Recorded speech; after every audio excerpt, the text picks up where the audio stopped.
She came back 2 hours early, I said into the phone, still wearing my jacket, and she wouldn't look at me. My sister went quiet on the other end. Then, which jacket? I already knew what she was really asking. The green one. Another silence. Then she said the thing I hadn't let myself say out loud yet. Mara, that jacket has the lining. I need to tell you about the jacket first, because the jacket is where this whole thing begins. Not the date, not the fight, not what I found out 3 days later that made my hands shake so hard I dropped my phone on the bathroom floor and just left it there. The jacket is a 1970s olive green field coat I found at an estate sale in my grandmother's town when I was 19. It has brass buttons and a torn left pocket, and a lining I had replaced the following winter with a piece of silk the color of dried roses. It is the most expensive thing I have ever done to a garment I bought for $12.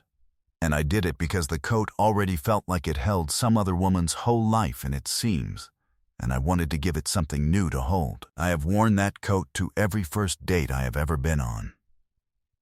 Every job interview that meant something. The night my dad was in the hospital, and I sat in the parking garage for 40 minutes before I could make myself go inside. The jacket knows things about me the way old things do, not because it remembers, but because I always reach for it when I need to feel held without asking anyone to hold me. Danny knew that. Danny has known that for 11 years. Danny and I met the first week of college when she knocked on my dorm room door to borrow a phone charger and stayed for 4 hours. We are not a friendship that happens slowly. We became the kind of friends who share a language, who finish each other's grocery lists, who can say you're doing the thing and the other one already knows which thing. 11 years of that. 11 years of 2 a.m. texts and airport pickups and sitting on her kitchen floor the night she found out her engagement was over. Just sitting there together eating cereal because neither of us could think of anything to say that was big enough. She asked me the night before her date if she could borrow the green jacket. Her date was at a wine bar she'd been trying to get into for months, the kind of place with no sign on the door, and she said she needed something that felt like armor, without looking like armor. I said yes immediately, because it was Danny. I said, of course, take it. You'll look incredible. Because she would. Because that is what you say to your best friend of 11 years when she's nervous about a date and she asks to borrow the thing she already knows matters to you. What I did not say, I had plans that night too, not a date. Not anything as concrete as that. Just, I had been talking to someone for 3 weeks, someone I was starting to feel something about, and we had made tentative plans to go to an open-air concert if the weather held. Something casual, something that might become something. I figured I didn't need the jacket for tentative. The jacket was for real. I figured wrong, but that is not the part of the story that matters yet. She texted me at 8:47 p.m., heading home. You up? The concert had ended an hour before. I was home, sitting on my couch in the particular way you sit when you don't want to admit you're waiting for something. Her date wasn't supposed to end until at least 10:30. She'd told me the reservation was for 7, that she was hoping it would run long. Yeah. What's up? Coming over. Not a question. I noticed that. Just coming over. She knocked 20 minutes later.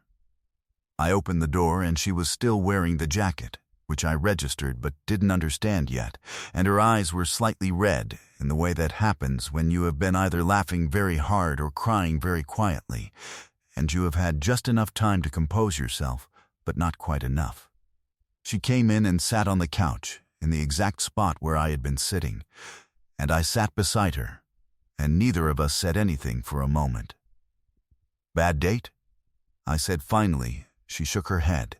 Then she said, quietly, no. Good date. Really good. I looked at her. Then why are you here at 9 o'clock? She looked at the jacket. not at me. She put her hand on the lapel, the way you touch something when you are deciding whether to say the true thing. And she said, "Because I needed to come back." I thought I understood what that meant. I was a little moved by it, actually. My best friend, having a beautiful night, missing me in the middle of it, coming home early. That is the kind of friendship we have. I made tea. We watched half of a show we'd already both seen. She left around midnight, jacket finally off and folded over my armchair, and I thought that was the whole story. It wasn't. The text from Marcus came 2 days later. I want to be precise about Marcus, because he matters, and I have not mentioned him yet, and I should have started this whole story differently, except I didn't know where he fit until he told me himself. Marcus is the man I had been talking to for 3 weeks, the one I had the tentative concert plans with. He is a structural engineer, which I mention only because there is something about structural engineers that makes them very precise about cause and effect, about what holds things up and what makes things collapse. He texted me on a Tuesday evening and asked if I was around to talk. I called him. He picked up right away. He said, "I want to tell you something before you hear it somewhere else, because I think you deserve that." I sat down on the kitchen floor. Not dramatically, just my legs made a decision before I did. "I know Danny," he said. "We met through a friend about a month ago.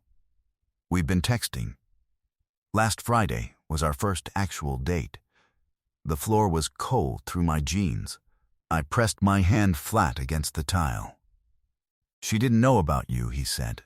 "I want to be clear about that. We were just talking. To you and to her. I wasn't hiding anything. But I think she figured it out." Mid-date.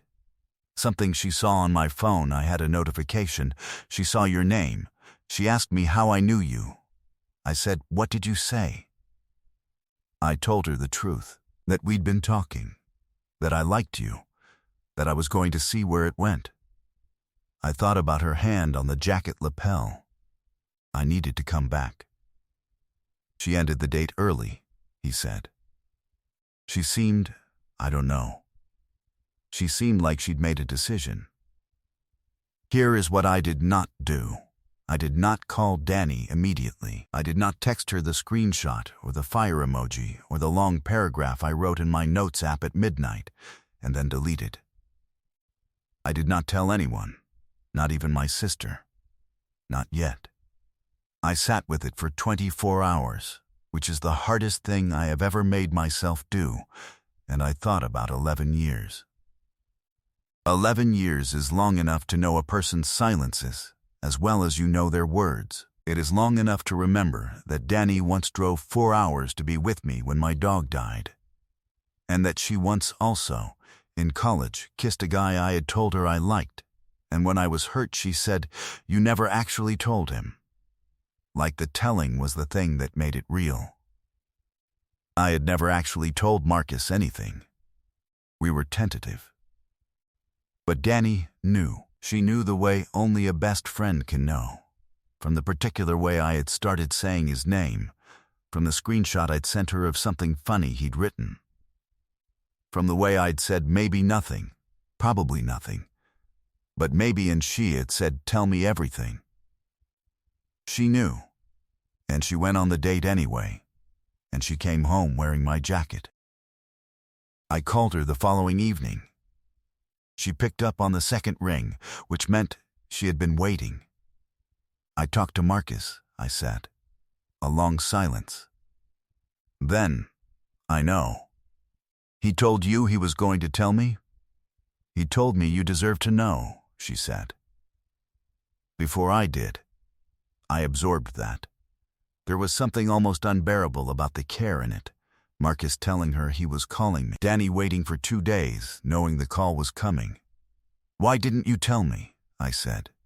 "That night, when you came over." Her voice when she answered was very quiet. "Because I came home in your jacket," she said. And I sat on your couch, and I looked at you, and I thought, I have to tell her.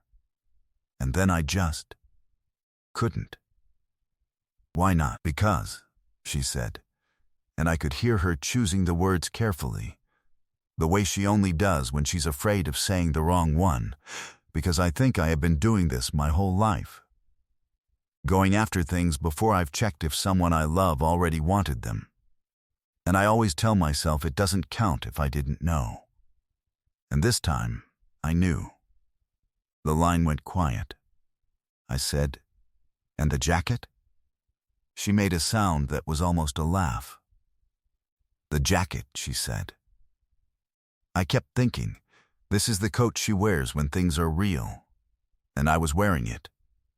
And I thought maybe that meant I could make it real first. This is the part where I want to tell you the jacket is the villain of this story. Or that Danny is, or that I handled what happened next with grace and a good talking to and a full resolution that fits neatly into a moment. None of that is true.